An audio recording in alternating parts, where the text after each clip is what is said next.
Hey, this is Stacia, and I am going to share my round four game played at the Joya Memorial. So, there's a lot of interesting things about this game. I will share quickly.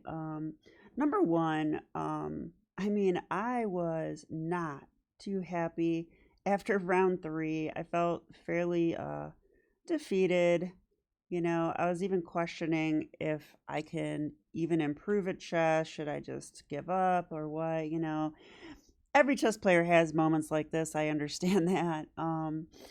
And I wanted to withdraw from the tournament, but I did manage to pull myself together. I sent like a text to my chess coach, Calvin Blocker.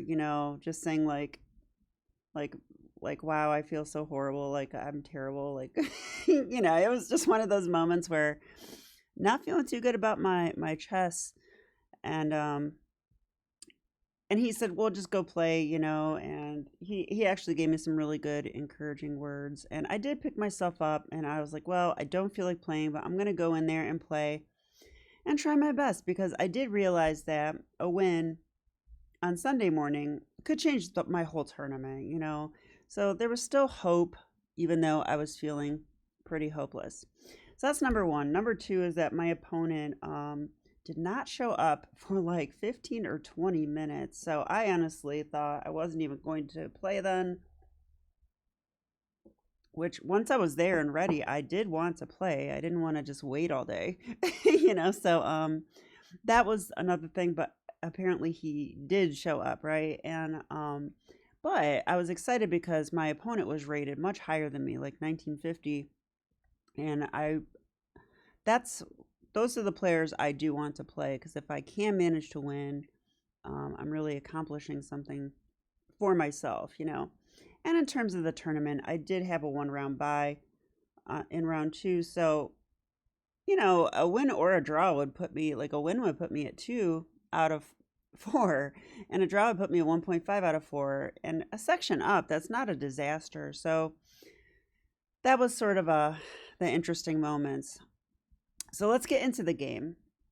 Okay, so my opponent responded to my e4 with c6. So we have a Caro-Kann. I went d4, he went d5, takes, c4, knight f6, knight c3, knight c6, and knight f3.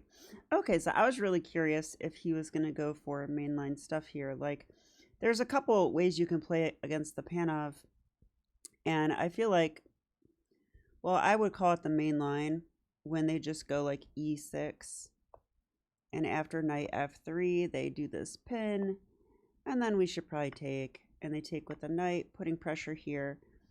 Kind of forces us to play bishop d2, and then they castle. And I had this position in the World Open women's tournament once, where I drew an expert. But those positions are rich and interesting. But he decided to go for this kind of, I guess you could call it the old line. I call it the Fischer-Uwe line, because that's the game I know. After bishop g4, pinning my knight, we have a very direct way to play here. We can capture and play queen b3, which is what I did in the game. And I've had this position many times. So we're allowing them to capture on f3, which he did do. And then he played e6. I've had people blunder like right here, like forgetting that their knight's hanging, which is kind of funny. Like, they might take here, but then I just take here. And I'm not even sure that's the best move. I think I recall there's a better move here. I'll check with the engine because I don't want to take a long time. Yeah, this move is actually stronger. I think Calvin told me about this move once. So now if they take, they still get forked, right? Like queen d7, and then we win the knight. So I like this. Obviously, it's just winning. So, all right, so e6. And I went ahead and took on b7, but this is theory, and it's following the Fischer-Uwe game, which is actually the oldest. as far as I know, the oldest game. There's actually a lot of new theory, which I don't know at all, but I'm just aware it exists. Um, so check here. They take. It's pretty much forced. And now we don't grab the knight immediately. We throw in this little intermezzo of queen c6 check just to displace the black king. And then we grab the knight. Okay, and here is basically where my knowledge starts to deviate, because the only game I have a reference of is that Fischer-Uwe game, which is on my channel, by the way. I made a video on it a few years ago. You could check that out. I'll have to link it in the description. But yeah, so after queen d7, I'm like, huh, in the Fischer-Uwe game, I remember that Bobby Fischer, like, goes into an endgame and restricts the black pieces. And I remembered some kind of rook b1 move, but I felt like it was an open file. So I was trying to figure out if we were still in that game or not. And I kind of, because I thought a long time here, probably 15 minutes. And I couldn't quite see how to proceed. So I decided, like, maybe after 5 minutes, I'm like, yeah, I don't think this is the game, or I just don't remember. So then I just came up with my own plans. Turns out that in the Fischer-Uwe game, Uwe actually takes here. And so I was right about the open B file. So instead of queen d7, we get this. I thought I had that game in here. I do. Oh yeah, it's in my blog post on chess.com because I linked it. But just to show that game quickly. Can you guys see this okay? Oh, you cannot. Okay, well, that's not good.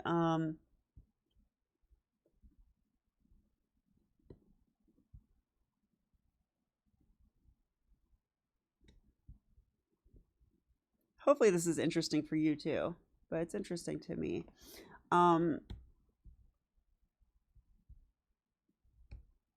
Yeah, okay, so then that game went like this. Knight takes, pawn takes, then queen d7. Now this is different, right? Because so black took the time to mess up our pawn structure on the queen side as well, which does seem like a critical try, right? Because that 2 versus 1 could become, well, I mean, it's a huge asset for white, let's put it that way. So black takes the time to wreck that exit, giving up a powerful knight though. And now Fischer played to restrict black, which is super interesting to me. Like rook d8, bishop e3.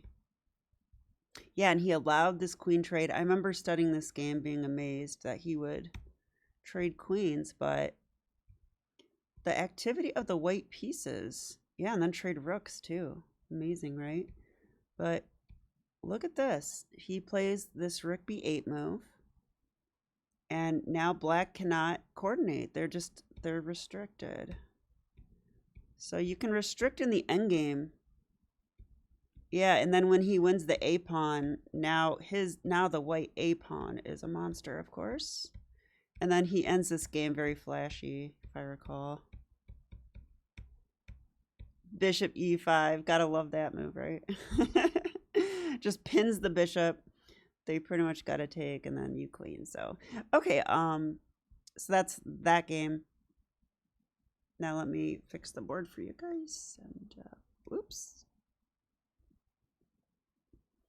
Alrighty, back to the game. So anytime I reference a game like that, I try to refresh my memory. That was one that I hadn't looked at for probably a couple years.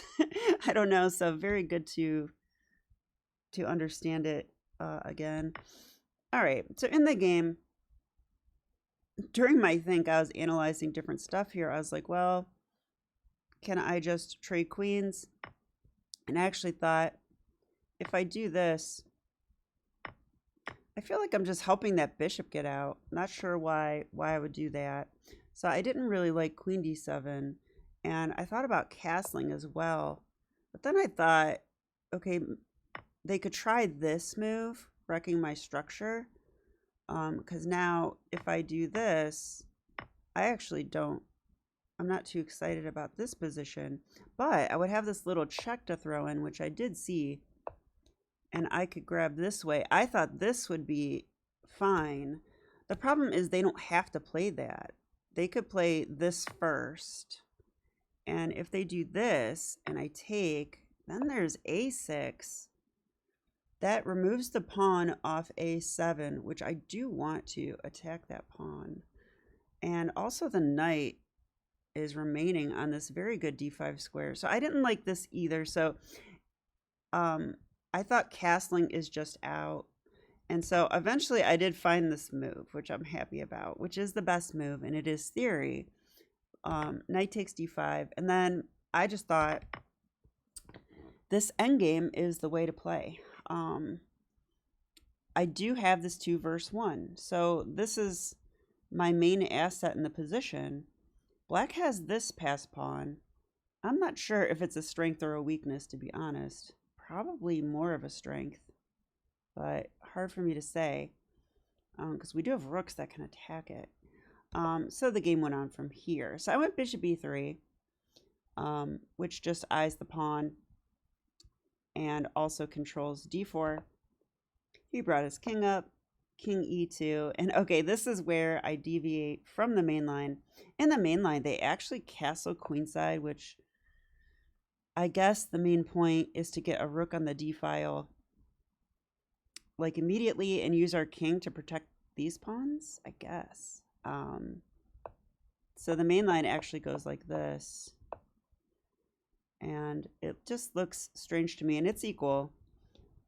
King e2 though, I like. Computer approves. I'm just connecting my rooks, and you know, I'm going to leave my king in the center to meet the black king in the center. Can also protect my weak double pawns for now. Bishop d6 lining up on my pawn, and I played f4.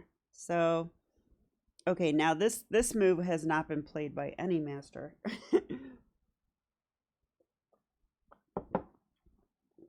I thought I needed to save my h pawn, but I don't think that's necessarily true.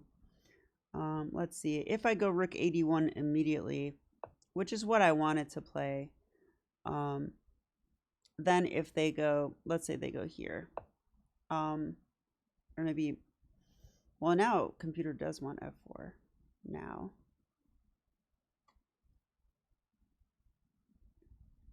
But let's say they take the pawn immediately. Oh, then we can play f4 and lock in the bishop. So actually, I like that a lot. The bishop's in trouble, right? They have to go g5. But then we get to trade off our double pawn.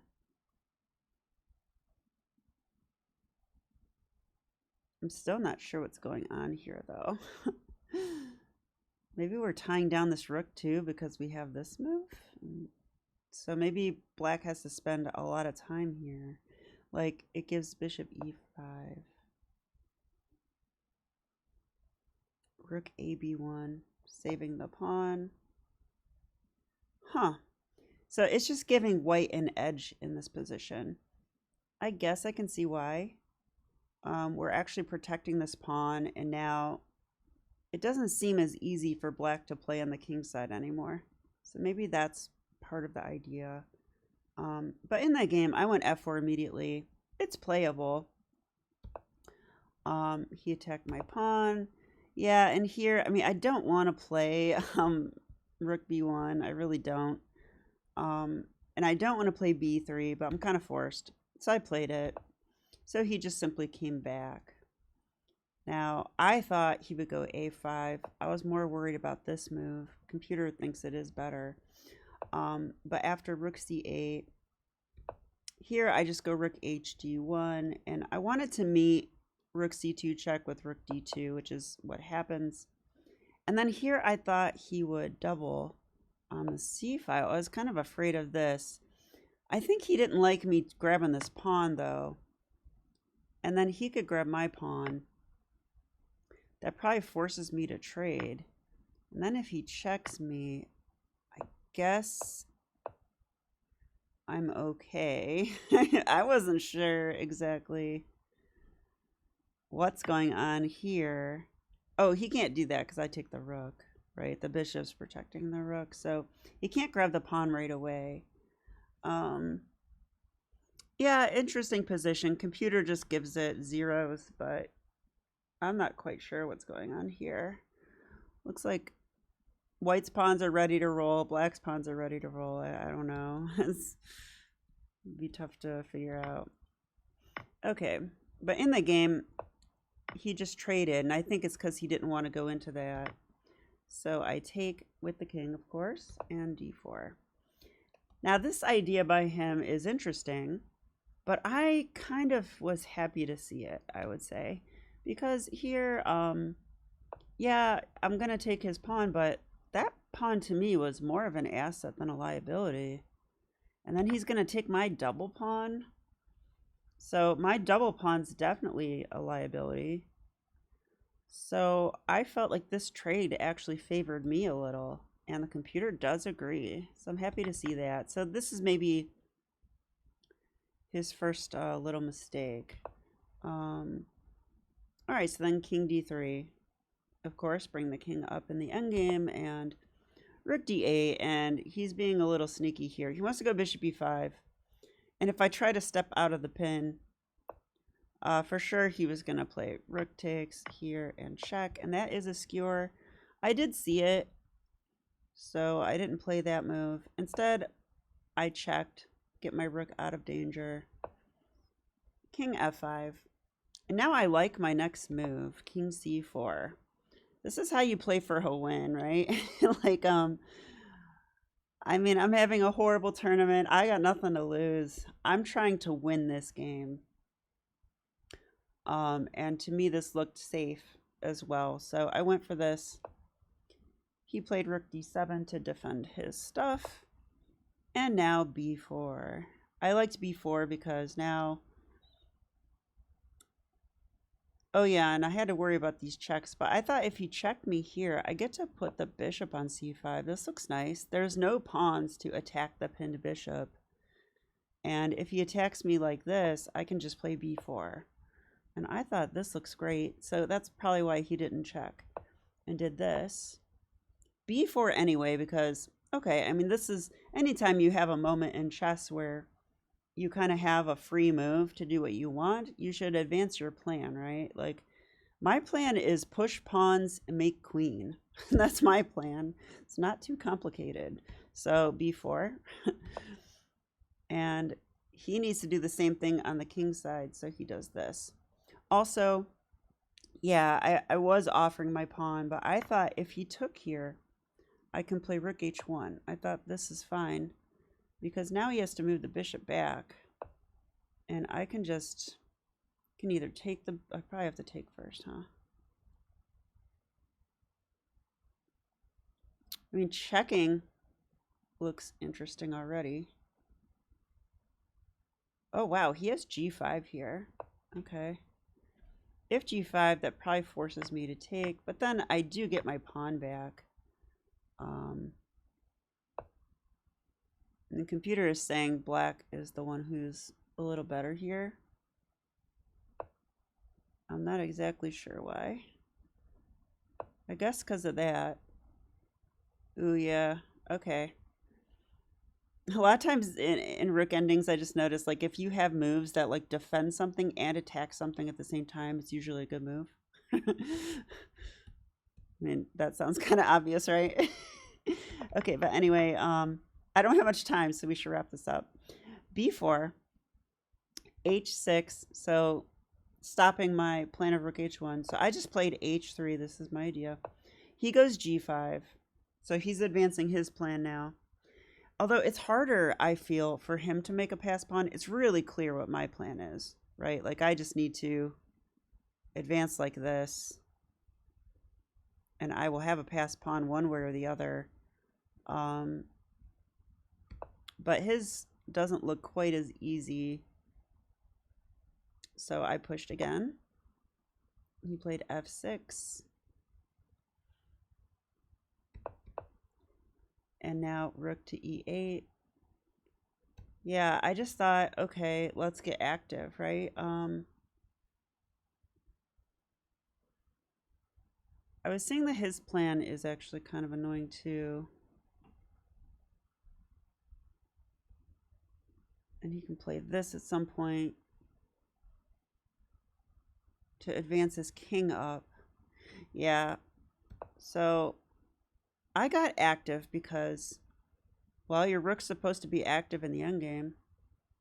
And I also did see some concrete threats here. I can possibly help my pawn queen, but I can also come and create problems for him advancing his pawns. So that's why I played this. Computer does like it. And now bishop to e5.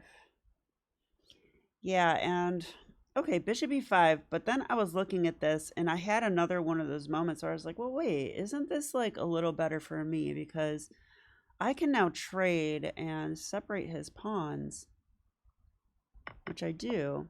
And then throw in this little intermezzo, which is what I did. But I also thought it might be interesting to just advance my pawns here.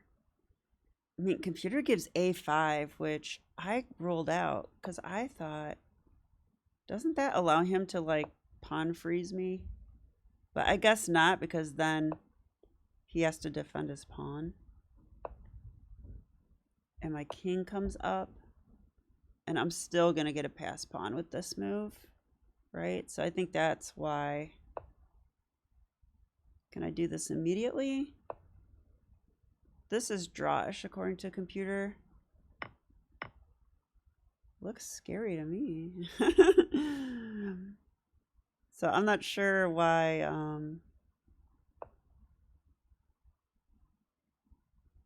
Yeah, I guess the problem is they're going to get a passed e pawn, right? I'm not going to be able to stop this or this.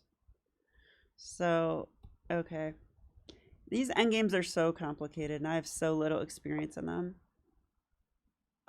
Rook h8, though, I threw in this intermezzo because it looks annoying. And I thought, I like this idea too, because I thought if he wants to do this, he really can't. I would just push my pawn, I think. And then if he wants to grab a pawn, I have this little skewer idea. So he can't do that. So I thought it kind of like, I like rook h8 because rook d2 is kind of like not a good move here. And then he checked me. So I brought my king up. I'm not sure why he checked me. I feel like he's helping my king. Yeah, there's a couple checks by him, and that's one of them that I think just helped me. But his idea was this a5 move. Turns out this move is better than I thought because I do take it, and the computer says that's my one blunder of the game. White is still +1 after this move, but computer wants to play b5. I mean, that looks harder to do to me, giving up that pawn. But the idea is b6. He cannot go there, so pawn's just running. Oh, he can go here, which makes me even more confused.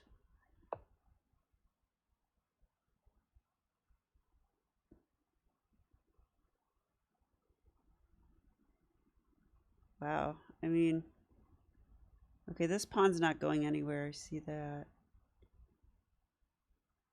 This looks hard for me to understand why it's winning, but I guess it's winning. Rook c4 check. Okay, that looks more winning. All right, anyway, we'll have to just continue because I don't have much time here. I did take this, and the problem is that he has this move rook a2 here. This is how he should have played. White still has a little bit of an edge here according to the computer. But I analyzed this earlier, and this draws because of his e-pawn. So see that? Like, I can't even take. So if I can't make a queen, then that means I just have to play like like this. But we queen at the same time, and this is what I analyzed on my own. I feel like, you know, he could blunder with this. Checkmate in one, but, you know, he's 1900. He's not 500. So he's not going to blunder a mate in one, and then it's just a draw. So I probably would take a perpetual here. But instead, in the game, I mean, he played the move that I was calculating, which is this rook h4 move. But it turns out it's just not good enough. I mean, he's going to take my h pawn, but now my pawn runs very fast, right? So he takes, and he's just not in time. Yeah, in fact, I think he said after the game he was expecting my king to go up here. And when I played king c4, it's kind of like, oh, yeah, big O, because he has to give up his rook. Now, this endgame is winning, but it's not super easy. You got to be careful. This pawn is going to run, and it starts now. But check. I want to get my king over as much as possible. And after h4, I had to start calculating stuff, because I cannot let that pawn run to the end. And it's close to doing that. And I can't sack my rook and have another pawn exist, or it will be a draw. So I had to play. Actually, I thought this move was a mistake after I played it. I was calculating something, and I just forgot about king h3, which is kind of ridiculous. I think I was planning this move, but then that. So I spent a lot of time here. I actually made time control, if you can believe that. I actually made a time control. That's very rare for me. So it was move 44. So I just spent time here. I spent like 10 minutes, and I calculated right to the end. I really did. So rook e8, I thought, just wins on the spot. I saw a position where he gets in zugzwang, and it pretty much happens. The thing about this move is that, yeah, he goes here, because I thought if he goes here, I will play rook takes, and now he kind of has like no moves, right? Like if he goes h3, I thought I can just retreat. If he pushes the pawn, I am in time to stop it. So this should be winning now. Like he can't even protect the pawn. So I didn't think he could play like that, and he didn't either, apparently. And I thought if he just pushes, wait, is that the one I looked at? If he pushes his pawn, I was looking at rook g8.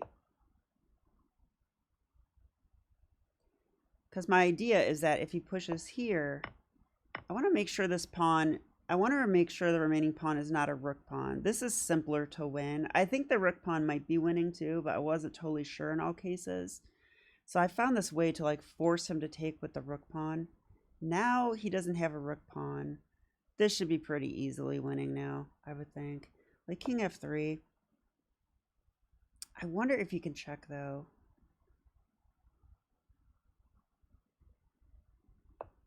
If he does check, I should be in time, right?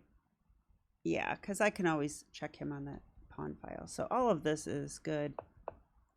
So in the game, he played king g2. I mean, it's the trickiest move. Computer gives it a question mark, but I mean, he probably realized he was losing, and he's trying to make it tricky enough that I blunder him queening or something. But I calculated this. I thought he should go g4. He did. And then my idea was rook g5, which I would give an exclam if I could. Computer does like it. It gives like mate in 14 here. And the idea is that I'm attacking his pawn. If he goes king h3, I have this really nice move. Just rook g6. I'm just a waiting move. And he's in zugzwang here. There's nothing he can do. He can't move away from this pawn, or I take it for free. He can't go up, or I take it for free. He has to push.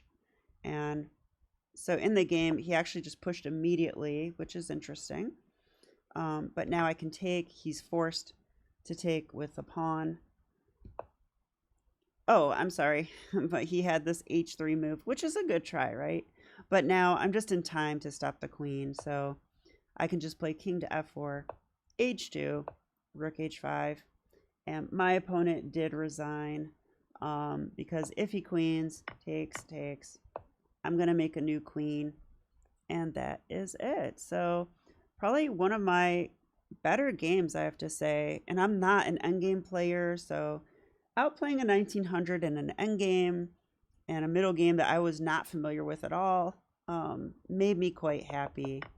So the overall story of the game was that we played this old line and followed the Fischer-Uwe game up until this point where I had to now figure out what to do. So I chose this endgame, which was 100% correct. I'm so glad that when I think for 15 minutes, sometimes I find the right plans, and I did in this game. I like king e2. f4 might be a little bit inaccurate, but not too bad. Okay, and in this part of the game, I really did feel sort of on my back foot, and computer agrees. But he went wrong with this d4 move. This is his first move. Computer doesn't mark it as dubious, but I do. Because I was happy about this.